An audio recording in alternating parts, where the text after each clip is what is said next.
At about 3/4 of a mile. It's that big hill. I was kind of worried about spinning. Definitely got some rumbles in it, but nah, they grade this. They try to keep up with it. Cruising in second gear so she don't shift. For sure, like I said, that's how people blow their trannies. You start spinning, that thing, automatic transmission starts shifting. And then it grabs.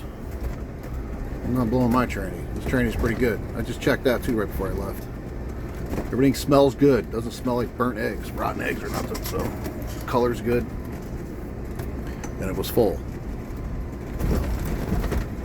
It's a pretty big hill. I might drop it. Hitting some rumbles, hitting some rumbles. I may drop her down into one. We're doing alright. I'm in second gear, cranking about 1,500 Rs. Right. Well, the rumble strips in this part of the road got worse because it wasn't like that when I came through. Oh yeah, we're gonna be bouncing. If you had a quad or a nice truck, you'd have a blast through here. All these little trails cutting off. And when I came up here last time, it was kind of dark. But now that I can see, a lot of riding going on up here. A lot. They're pretty wide too, so people are taking their trucks back here, 4x4s. Pretty cool. Ah, we've reached pavement. Sweet. I stopped at the intersection there, got out, made sure there was nothing hanging, made sure everything was good. And the springs that are around here, the Pittsylvania, and there's a couple other ones, they're still closed. I was going to try to pull in, but turn right onto Blue Springs Road. But I drove by them. Blue Springs Road. I don't want to take Blue Springs Road. Oh wait, yeah, that one's not dirt. I'll take that one. All right. Start to learn the area after a while. 231 South. Not a bad road, I guess. Maybe I'll do road reviews too. Not too bad. Not too bad at all. I got about 14 minutes to get to the local Aldi. Not a bad little drive. They definitely did some repairs on that dirt road though going in. That Porter Road. Definitely did it. So, I'm thinking something happened last week or something. Tore the road up. Takes a little bit of time to fix it, you know. So, cruising along. They're gonna give me some steak. I got one left. I gotta get more. That's why I'm leaving. So I should have stayed another week. I don't know. I could have. I definitely have permission to stay for another week. So yeah. I might make it to the other campground. I don't know. I'm not sure. I don't want to go to that one in the dark. That's for sure because of the limbs. Like I said, are that big around. From what they're saying. The last review on it that I got was a year ago. So we'll see. County Road 90. It has its bad spots. Maybe I still will. I will start reviewing my mirror roads. County Road 90 down here. Not bad. You can tell that they doing a lot of work to it though. It was probably a pretty bad road in the past. I'm going to say probably about a month ago. Because this is all new construction, new painting. But RV friendly. That's for sure. Maybe I'm just used to bouncing around on dirt roads. But pretty good road. I'll be there in about 9 minutes. Cruising along. Well, that was easy. Not bad. Nice little drive. I don't think I'm going to make it to that campsite though. So I chose a different one that's real close. But I do want to try that other one. The other one's a little bit more secluded. See, I'll leave tomorrow from the one I'm going to now. And try to get to the other one. The other one, it's right by a lake. Good little setup. This one I'm going to is, there's nothing around to go. Nothing. Going across the bridge. I don't know what bridge. I believe I'm going 77 north with a bunch of crap in the road. I almost hit, but I missed it.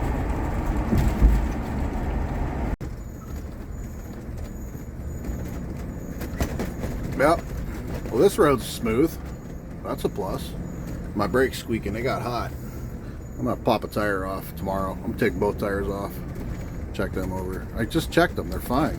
The rotors are really, really smooth, and that's what'll do it. Somebody had told me to take in 800 feet, something turn rough, right. go over them with like light sandpaper or something, or steel wool. Oh, there's actually campers up in this one. Oh boy. Huh, I'm already reserved though, so they better get out if they're in my spot. We'll have an issue.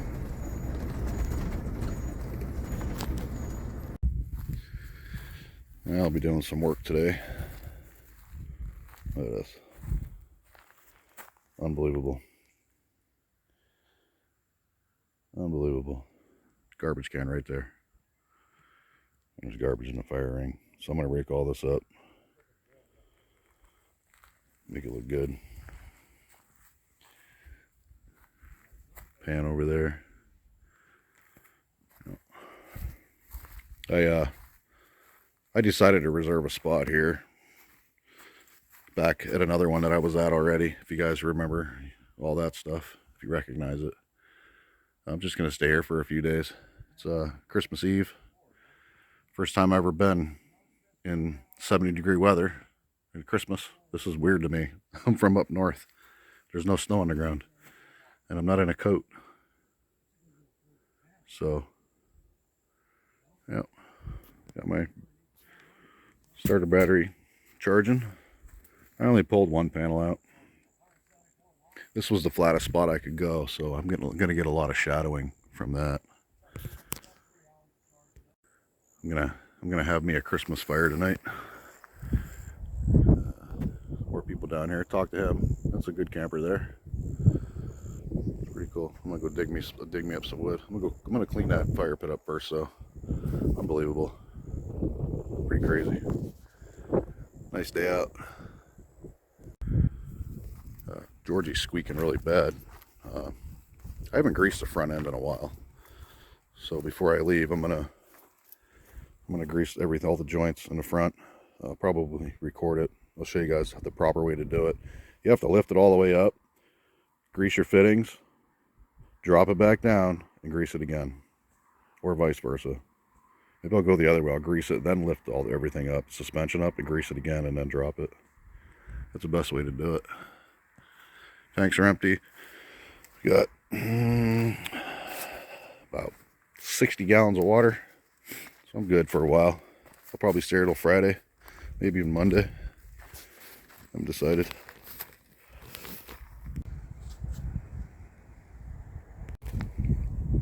Here's something else that I do on the side. I sharpen knives.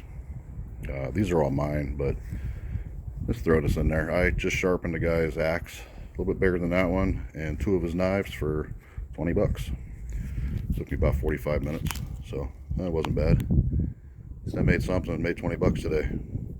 As long as I can make more than what I spend, I'm good. So yeah, there's a little skill to it. I got a whole set of these stones I paid 40 bucks for, right down to this really rough one. This is what I use the axe with, sharpen the axes with. Yeah, right now I use a 400 on my pocket knife, but you can go up to 1,000 to make that thing razor sharp. But here's the thing, you don't want to make your pocket knife too sharp because it'll just go dull faster. Like a big buck knife, I don't make them very sharp either because it's more of a blunt. You know, it's sharp, but not razor sharp. This is my pocket knife that I carry with me all the time. It's got a nice blade on it, which I did. It's getting shorter though because I sharpen it all the time. So I'm about to nail this one up real good.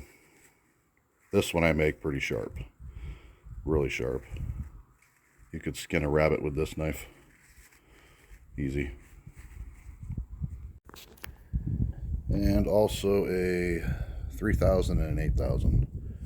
Now it takes a long time to get a knife sharp with that. You really got to work at it. These are my good stones.